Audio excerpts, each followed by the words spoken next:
നടി ആക്രമിക്കപ്പെട്ട കേസിൽ ദിലീപ് നിരപരാധിയാണെന്നും തെളിവുകൾ കെട്ടിച്ചമച്ചതാണെന്നും മുൻ DGP ആർ ശ്രീലേഖ തുറന്നടിച്ചത് വിവാദമായി. ജയിലിൽ ദിലീപിന്റെ അവശനില കണ്ട് താൻ ചില സഹായങ്ങൾ ചെയ്തു കൊടുത്തിരുന്നുവെന്നും തന്റെ യൂട്യൂബ് ചാനലിലൂടെ ശ്രീലേഖ വെളിപ്പെടുത്തിയിരുന്നു. ഇപ്പോൾ അക്കാര്യത്തിൽ കൂടുതൽ വിശദീകരണം ഒരു യൂട്യൂബ് ചാനലിലൂടെ നൽകിയിരിക്കുകയാണ് മുൻ DGP. ദിലീപ് ജയിലിൽ കിടന്ന സമയത്ത് ഞാൻ സഹായിച്ചതിൽ ഒരുപാട് വിവാദങ്ങൾ വന്നിരുന്നു. അദ്ദേഹം ഒരു VIP ആയതുകൊണ്ടാണ് ഞാൻ അതൊക്കെ ചെയ്തതെന്ന തരത്തിലായിരുന്നു വിവാദം. ആ സമയത്ത് ഞാനും ദിലീപും തമ്മിൽ സാമ്പത്തികപരമായി ബന്ധമുണ്ടെന്ന തരത്തിലുള്ള സംസാരവും വന്നു. ഞാൻ അദ്ദേഹത്തിൻ്റെ പക്ഷമാണെന്ന് പറഞ്ഞു. ഇതുമായി ബന്ധപ്പെട്ട് ഞാൻ എൻ്റെ യൂട്യൂബ് ചാനലിൽ ചില വെളിപ്പെടുത്തലുകൾ നടത്തിയിരുന്നു. VIP ആയതുകൊണ്ടാണ് ദിലീപിന് ഞാൻ കരിക്ക് കൊടുത്തത്, മെത്ത കൊടുത്തത്, പ്രത്യേകം ഭക്ഷണം കൊടുത്തത് എന്നൊക്കെയുള്ള അപവാദം എനിക്ക് കേൾക്കേണ്ടി വന്നു. ഞാനും ദിലീപും തമ്മിൽ ബന്ധമുണ്ട്, പൈസ വാങ്ങി എന്നൊക്കെയുള്ള ആരോപണങ്ങളും കേട്ടു. ഒരു വാട്സാപ്പ് ചാറ്റ് തന്നെ പുറത്തു വന്നു. സത്യത്തിൻ്റെ ദിലീപിൻ്റെ പക്ഷത്താണ് ഞാൻ. അയാൾ ഇതിൽ ഉൾപ്പെട്ടിട്ടില്ലെന്ന ബോധ്യം എനിക്ക് ആ സമയത്ത് തന്നെ വന്നിരുന്നു. ഈ കേസിൽ ദിലീപ് നിരപരാധിയാണെന്ന് ഉത്തമ ബോധ്യമുണ്ടെനിക്ക്. ഞാൻ നേരിട്ട് അന്വേഷിച്ചതും ചോദിച്ച് മനസ്സിലാക്കിയതും കണ്ടെത്തിയ വസ്തുതകളും അതാണ്. അതൊക്കെ ഏതെങ്കിലും അവസരത്തിൽ പറയണമല്ലോ, അതാണ് പറഞ്ഞത്.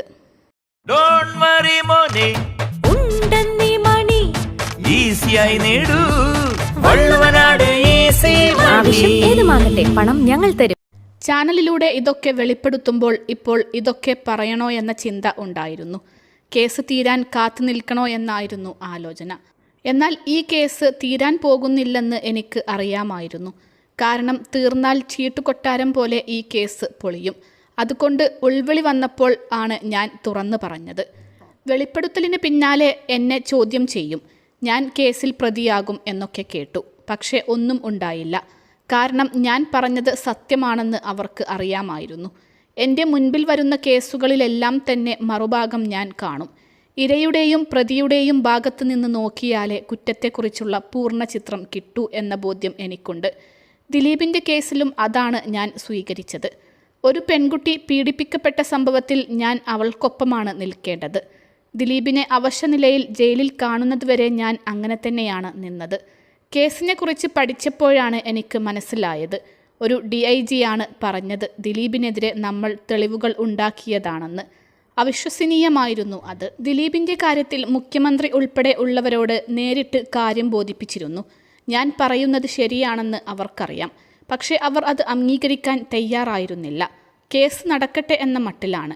അതുകൊണ്ടാണ് എനിക്കെതിരെ യാതൊരു നടപടിയും ഉണ്ടാകാതിരുന്നത്, ശ്രീലേഖ പറഞ്ഞു. മാധ്യമങ്ങളെ പ്രലോഭിപ്പിച്ച് പലരും തനിക്കെതിരെ കള്ളവാർത്തകൾ കൊടുത്തിട്ടുണ്ടെന്നും ആർ ശ്രീലേഖ പറഞ്ഞു. BJPയിൽ ചേർന്നത് EDയെ ഭയന്നിട്ടാണെന്ന് വരെ പലരും പറഞ്ഞുണ്ടാക്കിയെന്നും ശ്രീലേഖ പറഞ്ഞു. BJPയിൽ അംഗത്വം എടുത്തപ്പോഴും പലതും പറഞ്ഞുണ്ടാക്കി. EDയെ പേടിച്ചാണ് ഞാൻ BJPയിൽ ചേർന്നതെന്ന് പറഞ്ഞു. എങ്ങനെയാണ് ഇങ്ങനെ പറയുന്നത്? എനിക്കാരെയും പേടിക്കേണ്ട ആവശ്യമില്ല, അവർ പങ്കുവച്ചു. സമൂഹത്തിലെ സ്ത്രീ പുരുഷ തുല്യതയെക്കുറിച്ചും ശ്രീലേഖ പറഞ്ഞു. സൈന്യത്തിലും പോലീസിലും പോലും തുല്യതയില്ല. ഇനിയും തുല്യത ഉണ്ടായിട്ടില്ല. സർവീസിൽ ഇരുന്ന സമയത്ത് അങ്ങനെ ഉണ്ടായിരുന്നില്ല. കേരളത്തിലെ ആദ്യത്തെ വനിതാ IPS ഉദ്യോഗസ്ഥയായാണ് ഞാൻ കോട്ടയത്ത് ASP ആയി ചുമതലയേൽക്കുന്നത്. എന്നെ സ്വീകരിക്കാൻ ഡിപ്പാർട്ട്മെൻറ്റിന് ചതുർത്ഥിയായിരുന്നു. പക്ഷേ മാധ്യമങ്ങളാണ് എന്നെ പിന്തുണച്ചത്. എനിക്ക് പ്രിയപ്പെട്ടവരായിരുന്നു മാധ്യമങ്ങൾ. പക്ഷേ എന്നിൽ അസൂയ ഉള്ള ചില ഉദ്യോഗസ്ഥർ മാധ്യമങ്ങളെ പ്രലോഭിപ്പിച്ച് എനിക്കെതിരെ കള്ളവാർത്ത ഉണ്ടാക്കാൻ തുടങ്ങി. തെറ്റാണെന്ന് പറഞ്ഞിട്ട് പോലും ആരും അംഗീകരിച്ചില്ല. എന്നെ അഴിമതിക്കാരിയാക്കിയും ക്രിമിനലുമായി മോശം ബന്ധമുണ്ടെന്ന് പറഞ്ഞ് വാർത്തകൾ കെട്ടിച്ചമയ്ക്കാൻ തുടങ്ങി. അതോടെ മാധ്യമങ്ങളിൽ നിന്നും അകലം പാലിക്കാൻ തുടങ്ങി, ശ്രീലേഖ വ്യക്തമാക്കി. അൽസലാമ ഐ ഹോസ്പിറ്റൽ 21 ലക്ഷത്തോളം സന്തുഷ്ടരായ ഉപഭോക്താക്കളും 2 ലക്ഷത്തോളം തിമിര ശസ്ത്രക്രിയകളും പൂർത്തിയാക്കിയ മലബാറിലെ ഏക കണ്ണാശുപത്രി. ലോകോത്തര നിലവാരമുള്ള ചികിത്സാ സംവിധാനങ്ങൾ, എല്ലാ നേത്രരോഗ ചികിത്സാ സൗകര്യങ്ങളും വിദഗ്ധരായ ഡോക്ടർമാരുടെ മേൽനോട്ടത്തിൽ. Al Salama eye hospital, hospital road, Perinthalmanna.